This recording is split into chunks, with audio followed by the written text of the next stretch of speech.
नमस्कार, this side advocate Ishan Gupta और आप देख रहे हैं आईवी लीगल। आज की इस वीडियो में हम बात करेंगे कि पावर ऑफ अटॉर्नी के तहत अगर वकील किसी केस को लड़ता है या किसी केस को अंडरटेक करता है तो क्या उस पर पावर ऑफ अटॉर्नी फर्जी होना या पावर ऑफ अटॉर्नी के अंदर जो कंटेंट मेंशन्ड है वो गलत लिखा हुआ है, उसके बेसिस पर किसी वकील पर लायबिलिटी आ सकती है। क्योंकि देखिए, पावर ऑफ अटॉर्नी के तहत आप किसी को पावर दे देते हैं अपना उस पर्टिकुलर टास्क को करने का। अब अगर फॉर एग्जांपल मैंने किसी पर्सन को पावर ऑफ अटॉर्नी इशू कर दिया है और उसको पूरे अधिकार दे दिए हैं कि तू मेरे बिहाफ पे कोर्ट में केस फाइल कर सकता है, सब कर सकता है, तो वो जाके इस पावर ऑफ अटॉर्नी के बेसिस पे एक एडवोकेट से मीट करता है और एडवोकेट उस पावर ऑफ अटॉर्नी के बेसिस पे केस फाइल कर देता है। अब कोर्ट में जब पता चलता है कि वो पावर ऑफ अटॉर्नी जो बनी हुई है वो फर्जी है या उस पावर ऑफ अटॉर्नी के अंदर जो दिखाया जा रहा है, जो दर्शाया जा रहा है वो गलत है, तो क्या इसकी लायबिलिटी एक एडवोकेट पे आ सकती है? क्या एडवोकेट चीटिंग के लिए लायबल हो सकता है इस ग्राउंड पे कि उसने जिस पावर ऑफ अटॉर्नी के बेसिस पे केस फाइल किया है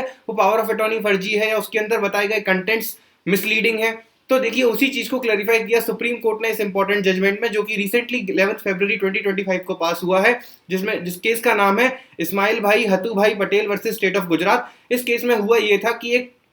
पर्सन था जो नॉर्मल क्लाइंट था, वो उस पर्सन के पास थी पावर ऑफ अटॉर्नी, ठीक है, वो किसी और पर्सन का पावर ऑफ अटॉर्नी लेके बैठा था और उसने उस पावर ऑफ अटॉर्नी के बेसिस पे वो एडवोकेट के पास जाता है और उसको बोलता है कि यार ये टेनेंसी का केस फाइल करना है और मेरे नाम पे नहीं करना है, पावर ऑफ अटॉर्नी है मेरे पास, उस पर्सन के नाम पे करना है केस फाइल। तो वकील ने उसको केस ले लिया और वकील ने उस पर्सन के पास पावर ऑफ अटॉर्नी थी, तो पावर ऑफ अटॉर्नी में जिसका नाम था उस नाम के बेसिस पे केस फाइल कर दिया टेनेंसी का। अब उसके बाद हुआ ये कि जब पता चला बाद में, जब कोर्ट में जब वो केस स्टार्ट हुआ, तो वहां पर देखा गया अपोजिट पार्टी चैलेंज करती है कि पावर ऑफ अटॉर्नी के अंदर जो सिग्नेचर है और ये जो पावर ऑफ अटॉर्नी इशू हुई है वो फर्जी पावर ऑफ अटॉर्नी है। तो और दूसरा ग्राउंड उसमें लिया गया कि पावर ऑफ अटॉर्नी के अंदर जो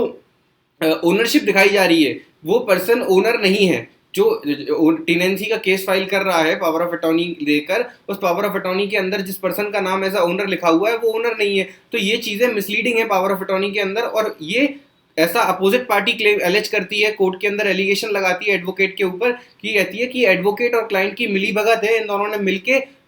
हमारे अगेंस्ट केस फाइल किया है। एक्चुअल में जो इसका ओनर है, रियल ओनर, वो चाहता ही नहीं था कभी केस फाइल करना। तो ये पावर ऑफ अटॉर्नी को चेक करना कि क्या ये जेन्युइन थी या नहीं, और इसकी लायबिलिटी वकील पर ही बनती है और इसीलिए वकील will be liable for cheating, ऐसा उसने एलिगेशन लगाया। और ट्रायल कोर्ट ने इस चीज को अपहेल्ड कर दिया कि हाँ, एडवोकेट अगर पावर ऑफ अटॉर्नी के बेसिस पे किसी के कहीं केस फाइल कर रहा है तो ये एडवोकेट की ड्यूटी बनती है कि वो पावर ऑफ अटॉर्नी जेन्युइन है या नहीं, उसके अंदर का कंटेंट जेन्युइन है या नहीं, वो चेक करे, वेरीफाई करे, उसके बाद ही केस फाइल करे उस पावर ऑफ अटॉर्नी के बेसिस पे। क्योंकि अदरवाइज जनरल प्रैक्टिस तो होती है कि आप इन पर्सन जाओगे और बोलोगे वकील से कि हाँ, मेरे नाम पे केस फाइल करना है, इसने मेरे साथ सो एंड सो गलत किया है, ऐसा हुआ है, तो वो तो केस समझ में आता है, उसमें आप अपना वकालतनामा साइन कर देते हो। लेकिन अगर कोई पर्सन जाता है वकील के सामने और बोलता है कि मेरे नाम पे केस फाइल नहीं करना है, एक दूसरे नाम के व्यक्ति है उसके नाम पर केस फाइल करना है और उसकी पावर ऑफ अटॉर्नी मेरे पास है, तो उसके सारे अधिकार मेरे पास है, तो इसलिए आप उसके नाम पे कर दो। तो ऐसे केस में ट्रायल कोर्ट ने बोला कि नहीं, वकील की लायबिलिटी बनती है कि अगर कोई केस पावर ऑफ अटॉर्नी के बेसिस पे